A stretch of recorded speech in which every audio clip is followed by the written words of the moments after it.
Mentari senja telah tenggelam. Hujan turun mulai terjatuh. Tadi awali video reaksi dengan salam. Assalamualaikum warahmatullahi wabarakatuh. Kali ini Padi akan membahas mengenai pahlawan bangsa Indonesia yang pertama dalam bahasa Indonesia.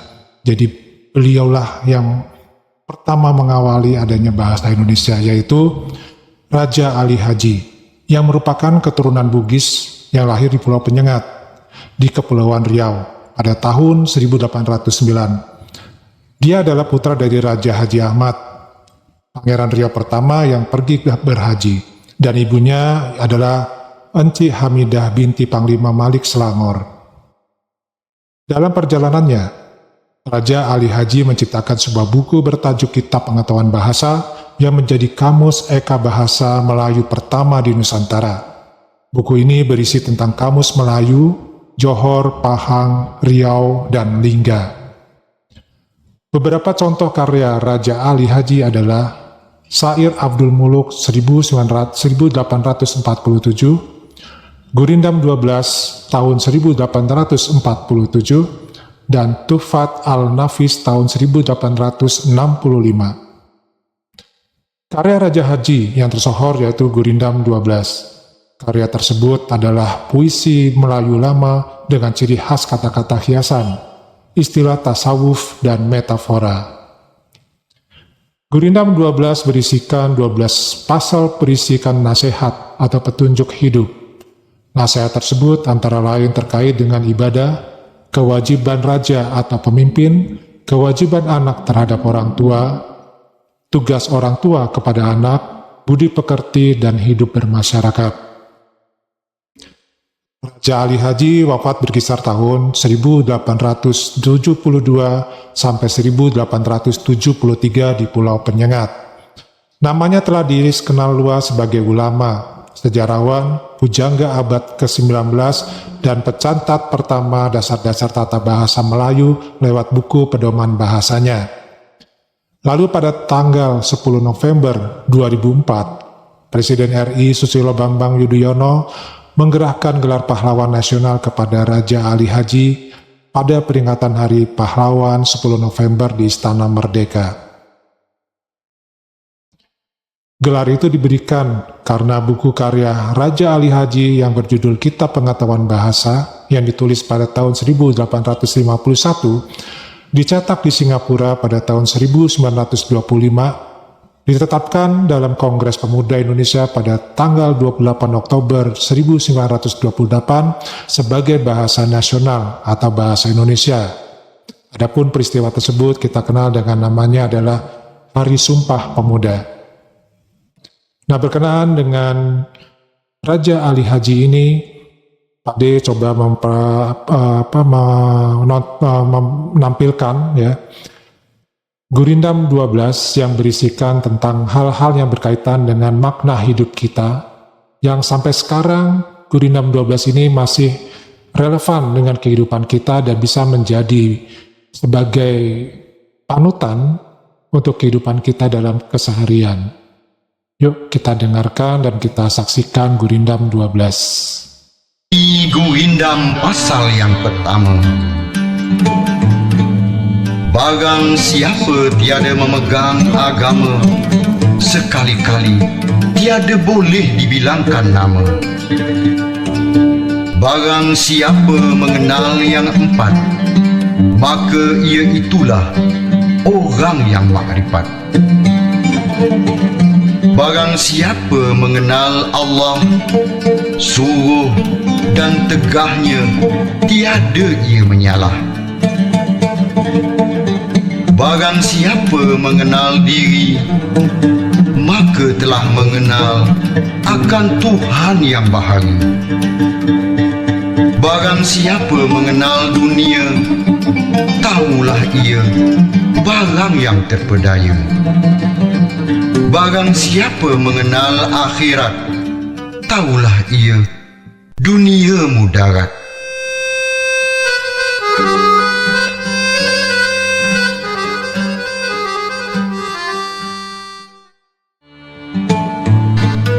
Ini Gurindam pasal yang kedua.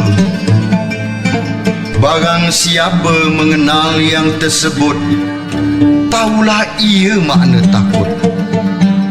Barang siapa meninggalkan sembahyang seperti rumah tiada bertiang. Barang siapa meninggalkan puasa, tidaklah mendapat dua tamasa. Barang siapa meninggalkan zakat, tiadalah hartanya beroleh berkat. Barang siapa meninggalkan haji, tiadalah ia menyempurnakan janji.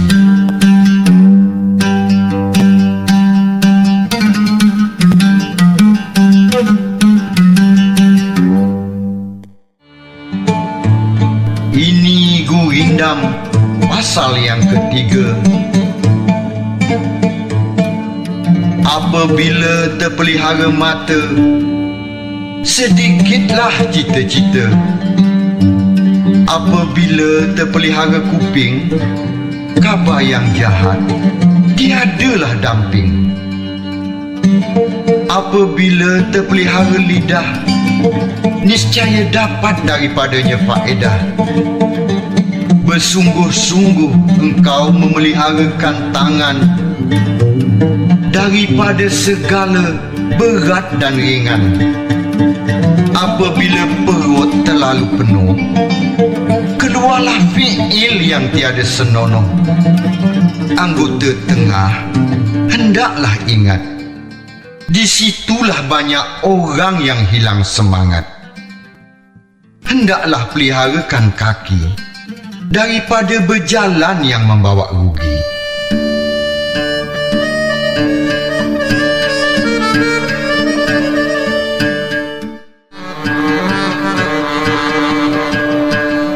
Ini Gurindam pasal yang keempat.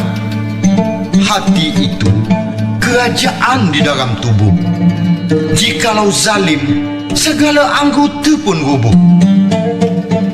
Apabila dengki sudah bertanah, datanglah daripadanya beberapa anak panah.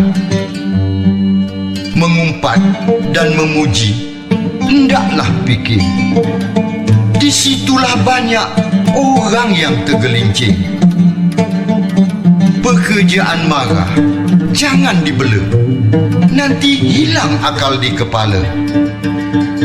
Jika sedikit pun berbuat bohong, boleh diumpamakan mulutnya itu pekung. Tanda orang yang amat celaka, aib dirinya tiada ia sangka. Bakhil jangan diberi singgah, itulah perompak yang amat gagah. Barang siapa yang sudah besar, janganlah kelakuannya membuat kasar. Barang siapa perkataannya kotor, mulutnya itu umpama ketul. Di mana tahu salah diri, jika tidak orang lain yang berperi. Pekerjaan takbur jangan dirapih, sebelum mati didapat juga sapi.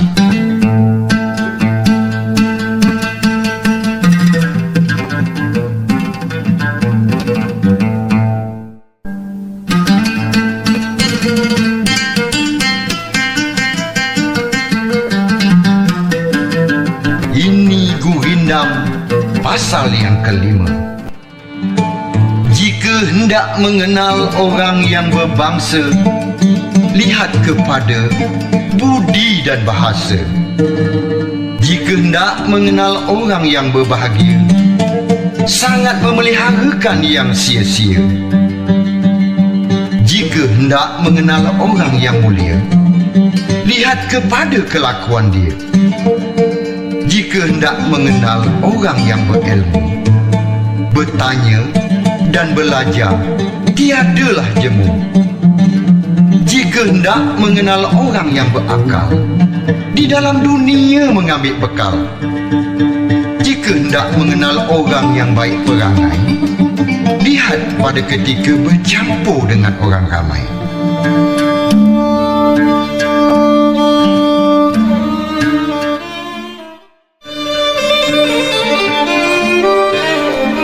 Ini Gurindam pasal yang ke-6.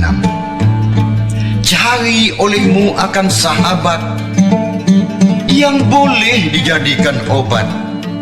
Cari olehmu akan guru yang boleh tahukan tiap seteru. Cari olehmu akan isteri yang boleh menyerahkan diri. Cari olehmu akan kawan, pilih segala orang yang setiawan. Cari olehmu akan abdi yang ada baik sedikit budi.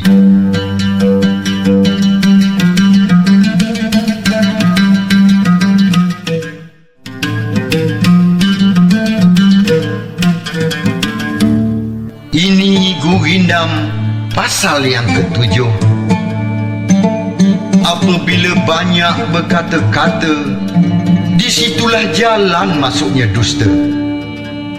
Apabila banyak berlebih-lebihan suka, itulah tanda hampirkan duka. Apabila kita kurang siasat, itulah tanda pekerjaan tidak sesat.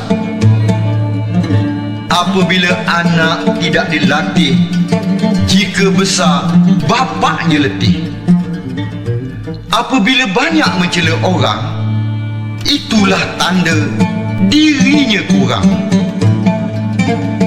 Apabila orang yang banyak tidur, sia-sia sajalah umur. Apabila mendengar akan khabar, menerimanya itu hendaklah sabar. Apabila perkataan yang lemah lembut, lekaslah segala orang yang mengikut. Apabila perkataan yang amat kasar, lekaslah orang sekalian gusar. Apabila pekerjaan yang amat benar, tidak boleh orang membuat honar.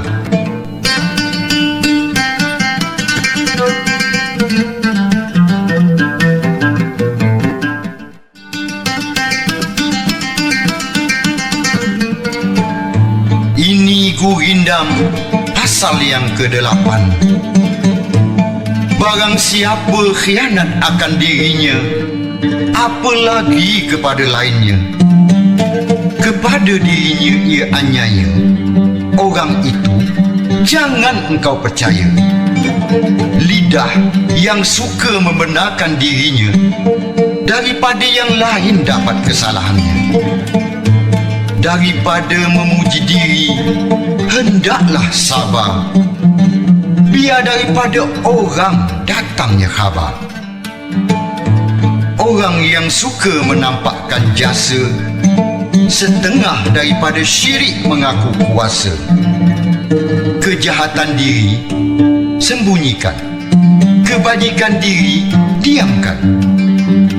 Keaiban orang jangan dibuka, keaiban diri hendaklah sangka.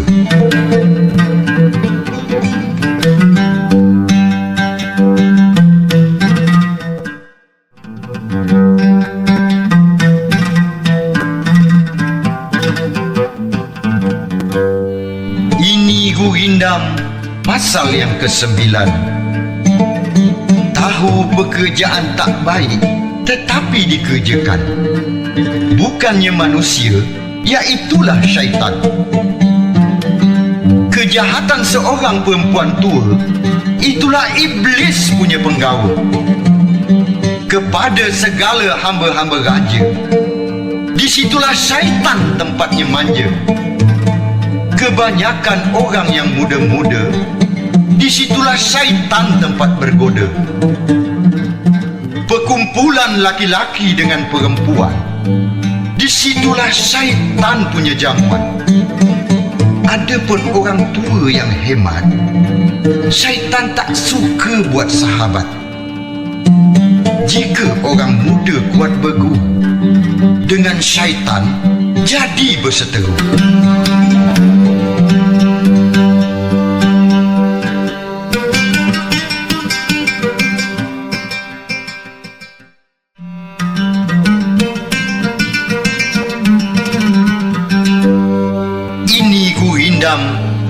pasal yang ke-10. Dengan bapa, jangan durhaka, supaya Allah tidak murka. Dengan ibu, hendaklah hormat, supaya badan dapat selamat. Dengan anak, janganlah lalai, supaya boleh naik ke tengah balai. Dengan isteri, janganlah alpa, supaya malu jangan menerpa. Dengan kawan, hendaklah adil, supaya tangannya jadi kapil.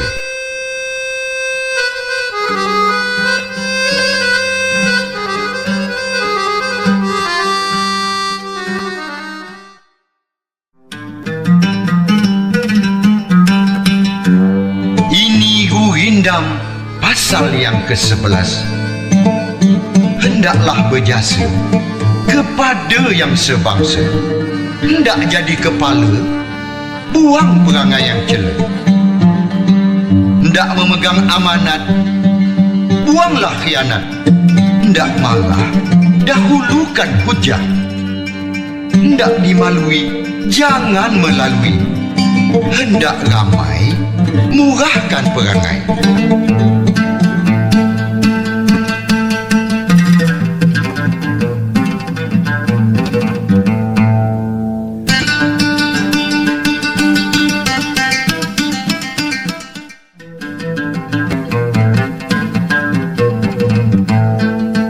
Ini Gurindam pasal yang ke-12. Raja mufakat dengan menteri, seperti kebun berpagakan duri. Betul hati kepada raja, tanda jadi sebarang kerja. Hukum adil atas rakyat, tanda raja beroleh inayat. Kasihkan orang yang berilmu, tanda rahmat atas dirimu. Hormat akan orang yang pandai, tanda mengenal kasa dan cindai. Ingat akan dirinya mati, itulah asal berbuat bakti. Akhirat itu terlalu nyata kepada hati yang tidak buta.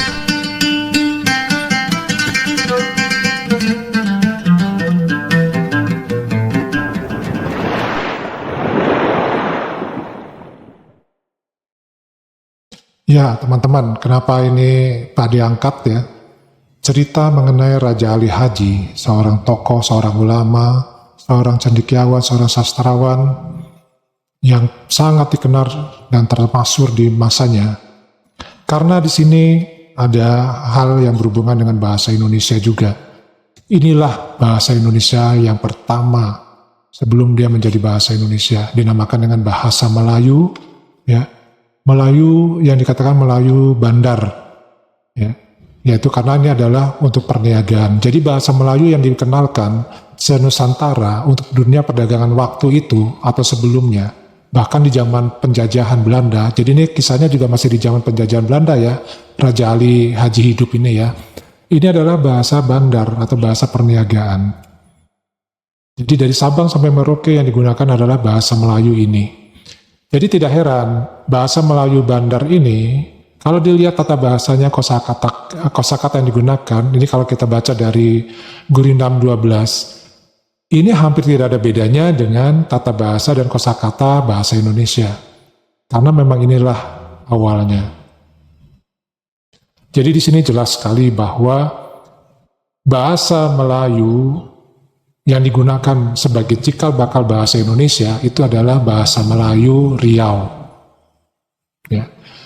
Nah, kemudian juga di sini kenapa Pade keluarkan ataupun di sini Pade tayangkan untuk karya Raja Ali Haji, karena kemarin sempat Pade baca ada semacam artikel ataupun video yang mengatakan bahwa Raja Ali Haji itu kelahiran dari Johor.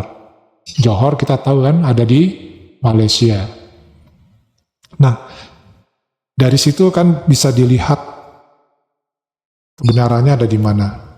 Makanya disodorkan di sini adalah Raja Ali Haji sebenarnya lahir adalah di Riau, di kepulauan atau di Pulau Penyengat. Pulaunya ini sangat kecil, dia di sebelah selatan Pulau Bintan, ukurannya kecil, ya.